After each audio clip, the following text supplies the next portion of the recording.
Well, let's get more now on the recovery in Europe and also what's going on in the globe as well. George Lucas joining us from Instreet Investment. Thanks Great to see you, George. Yeah, well, we just thought we'd start with Europe, but something different there because we've been talking about the US so much this morning. But yeah, certainly the numbers seem better than expected, what we're getting at. And I think that's the key. It's better than expected. So, you know, it's still not out of the woods yet. But people had lower expectations of and how slow that Europe would take to recover. And I think what they're seeing is a Europe that's recovering a little bit quicker than expected.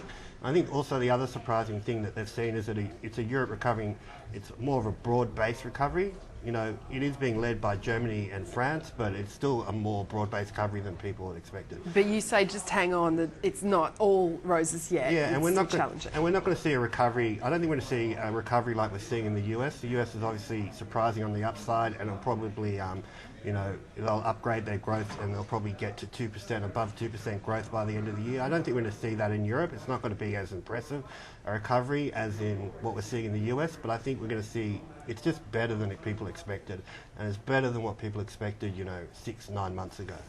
Just in terms as well in the US equity market, the move there and the spike higher in US 10-year bond yields as well. I mean, the Dow had its biggest weekly slide in over a year last week. What's you thinking? I mean, is there different perceptions on what the Fed's going to do? Yeah, I think there's a little bit of different perceptions. I think the US market's obviously had a great rally. It's probably gone up about 18% since the beginning of the year with no major pullback. So like a 3% pullback would be like a major pullback that they've seen. And we're doing that again. We're down about 3%. There's definitely going to be volatility if they, and we believe they will mention tapering and start the tapering in September. But there's also a bit of dichotomy between the markets. Like the bond market's very convinced that tapering will begin in September, and the equity market's not so convinced that tapering is going to happen in September.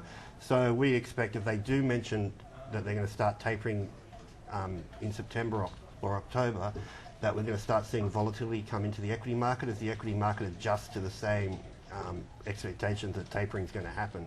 I don't think the equity market's fully discounted that in yet, globally or in the US. Do you see funds so flowing out of US equities, and where would that go?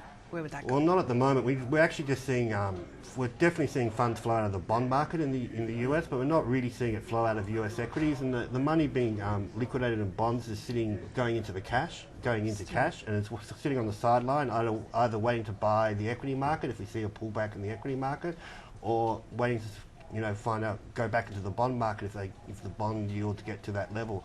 But it's a bit hard because no one in the bond market, because it's been 5 years of very loose monetary policy, and no one really in the bond market knows where the fair value of the 10-year government bond should be in the US, and so there's a lot of discussion. Should it be at the current levels of 2.8? Should it be at 3.5%?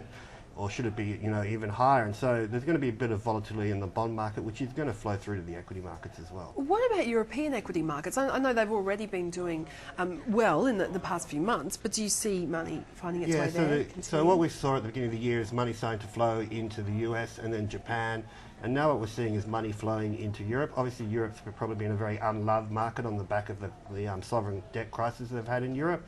And, you know, but there's still great companies there like BMW and SAP and, you know, huge names. And what we're seeing is an asset allocation re-rating back to Europe, and that's putting a lot of support under the European equity markets. So we're definitely seeing fund flows, you know, especially out of emerging markets into the European markets. And what about Japan there? I mean, because we had some pretty disappointing data, that GDP read last week. Yeah, it was disappointing, and that obviously has, you know, put a bit of a brake on the rally in the Japanese equity market at the moment.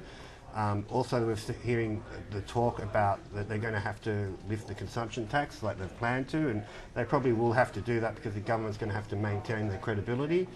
But we expect that there'll be other forms of stimulus when they put that, you know, fiscal stimulus. And initially the market was expecting that it might be a corporate rate reduction in the corporate rate tax, but the finance minister came out last week and said no, that's not on the table. But that we believe that there'll be some sort of fiscal stimulus at the same time that they raise the consumption tax. Otherwise they're not going to keep this momentum in the Japanese economy going. You've got to remember though, after all that, Japan is still the fastest growing large economy in the world, you know.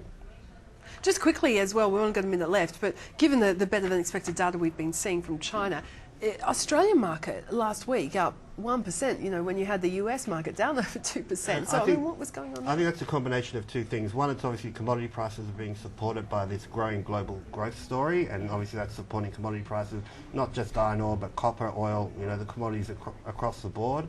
But I think, you know, the Liberal National Party is obviously seen as a market-friendly party, and I think people are beginning to re-weight back in the equity market as a probability that the Liberal National Party will win increases. All right, George, great to get your insights as always. Thank you so much. No, thanks for having me. George Lucas there from Instreet.